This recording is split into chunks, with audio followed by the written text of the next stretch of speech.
Good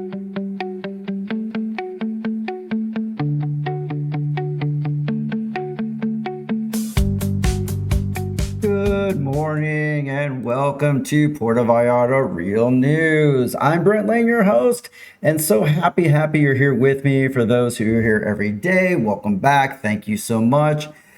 Please add a comment. For those who are new, this is a Monday through Friday show, only 15 minutes long, which I'm going to talk about in just a minute, that covers Puerto Vallarta Real News. So it is 10 a.m. on a glorious Thursday on March 2nd in Puerto Vallarta. It looks beautiful outside, slightly overcast, but an amazing day in Puerto Vallarta.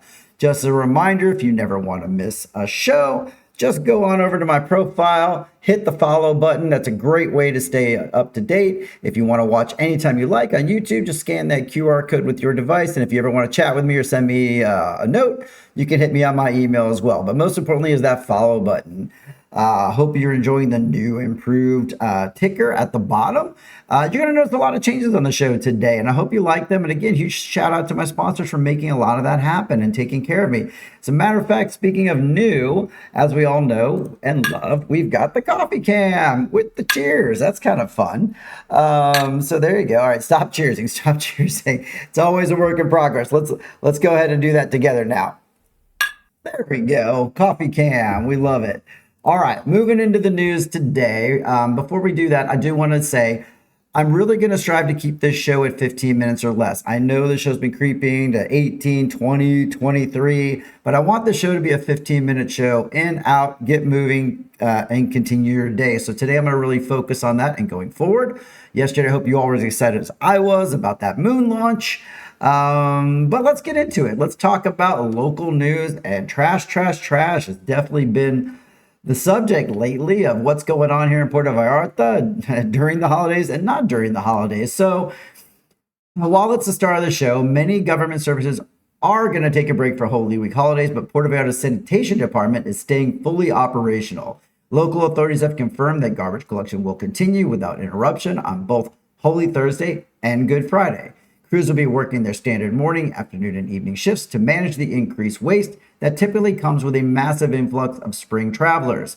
This commitment to cleanliness comes at a critical time as the city takes over direct responsibility for waste management. We talked about that yesterday and the day before, following the recent split with the private contractor Red Ambiental. With thousands of expats and tourists currently filling the city, officials are urging everyone to be mindful of their neighborhood-specific pickup times, setting trash out only when scheduled. I shared those yesterday as well. And that's going to prevent unsightly piles throughout the city and during the height of the holiday celebration. So that's a big first one. So also, and we had an unfortunate situation just yesterday, as a matter of fact, where we had a tourist die after falling off a banana boat. But we've got a few more details, and I want to tell you a little bit about the local response to that as well. So Vallarta tour operators are calling for full health disclosures for thrill seekers. So Puerto Vallarta nautical service providers are calling for a major shift in how they screen participants after a tragic incident on the beach earlier this week. In a new push for safety, operators are being urged to require guests to disclose pre-existing health conditions such as heart issues or respiratory problems before taking part in high adrenaline activities. The goal is to ensure that both tourists and providers understand the physical toll that popular attractions like the banana boat can take on the body, especially during the heat.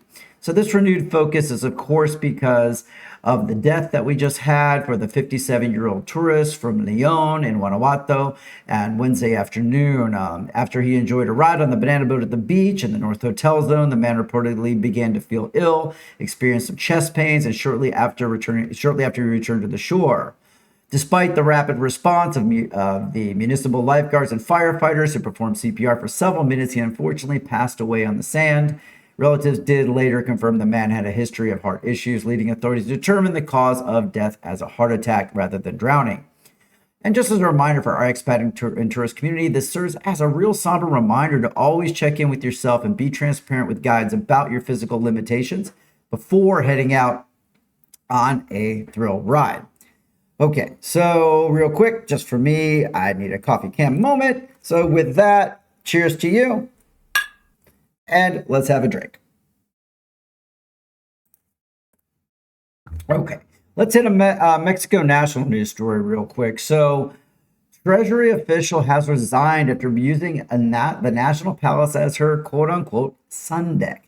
So, you might have seen this. This has been on social media the bit. And this is, there's some videos out there and the government reacted pretty quickly. But it turns out that even in the highest halls of the Mexican government, there's a limit to how much R&R you can take on the clock. Florencia Franco, a high-ranking official with the Ministry of Finance, has officially resigned following a viral video that took the internet by storm this week. The footage showed a woman, later identified as Franco, lounging in the window of the historic National Palace, apparently making the most of the afternoon sun. The story did take a bizarre turn when the government's own fact-checking platform initially said that the video was a deep fake, like this wasn't her, it was created by AI. However, after more angles surfaced and it was obvious it was her, President Claudia Sheinbaum herself confirmed the incident was real, and the agency was forced to issue a public apology for the misinformation. While the president noted there isn't a specific law against catching some rays in a window, she did emphasize that officials must show respect for the historic seat of power. So for our international community here in Vallarta, it's a somewhat humorous reminder that while beach life is encouraged here, trying to bring that playa energy into the 16th century government palace just might not be great for your job. So, well, we'll keep an eye on that. Hopefully things turn for the better for her. Sorry to hear that, but you got to do better. All right. Now we're about to move into our community segment, and this has been a fun segment for me to do because how I've really treated this is more of an educational thing we're doing together about the Holy Weeks here, how the Mexican people embrace it, what they do, and what happens on a daily basis. And I've also received a lot of questions about it.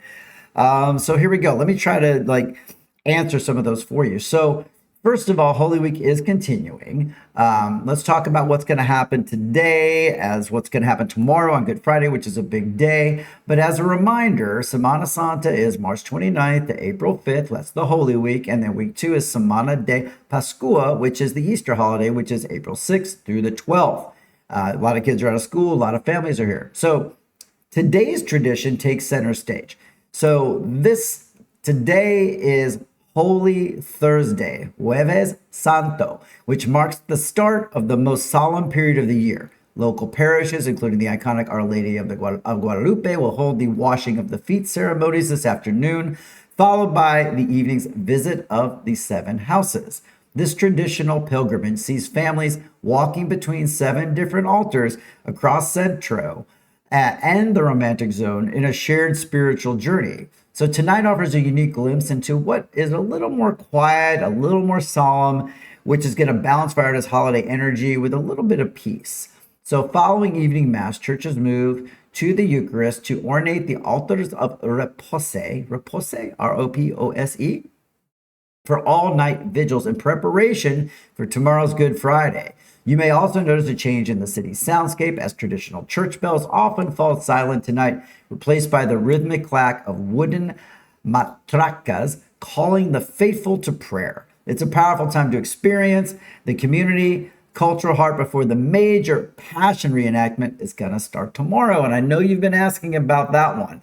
I've had multiple people write me and ask me, where is it? Where is it? What's it going to be like this year? So this is the Way of the Cross, and it's returning to Vallarta streets, as you can see in these images. So tomorrow morning, Puerto Vallarta's Malecon is going to transform into a living stage for the annual Living Way of the Cross, which is going to start at 10 a.m. at Lázaro Cárdenas Park. The Guerreros de Dios group will lead a dramatic reenactment of the Passion of the Christ, moving through the heart of the city towards Hidalgo Park. This powerful community tradition features over 100 participants in period costumes, drawing thousands of spectators who gather to witness the 14 stations of the cross across the backdrop of the beautiful Pacific Ocean. So, for those looking for a even more local immersive experience, in El Pitial, there's also going to host a famous large-scale reenactment, and that's going to start at the same time. So you got a couple different choices there. So I hope that's the information you guys really wanted. I hope that gave you a bit of direction for tomorrow, if that's what you want to look in. And of course, be sure to follow my profile as it shows there on the screen right now. And that way you never miss an episode. All right. So that's about it. I think I've fully achieved coming in under 15 minutes to the point where we're only at like 11 or 12 maybe. So with that, I really, really want to thank you all for coming in. I hope you noticed some pretty fun changes to the show today. Big shout out to my sponsors for making a lot of those happen. They allow me to keep investing in technology for the show and time. So with that, I do want to give you one more shot with the coffee can. So let's grab your cup. Everybody do it with me. Let's do the cheers. 3, 2, 1. Yeah, I kind of love that. That's pretty fun. Okay, don't go anywhere. Don't hit this. Don't click off yet. These my sponsors are here on the next screen, and obviously, again, thank you so much. Without them, it's just a little harder to do. All right, y'all. Thank you so much for tuning in today. Have a great day. I'll see you tomorrow, and get your casual clothes ready because tomorrow is Casual Friday on PVRN with me, Brent Lane. See you then.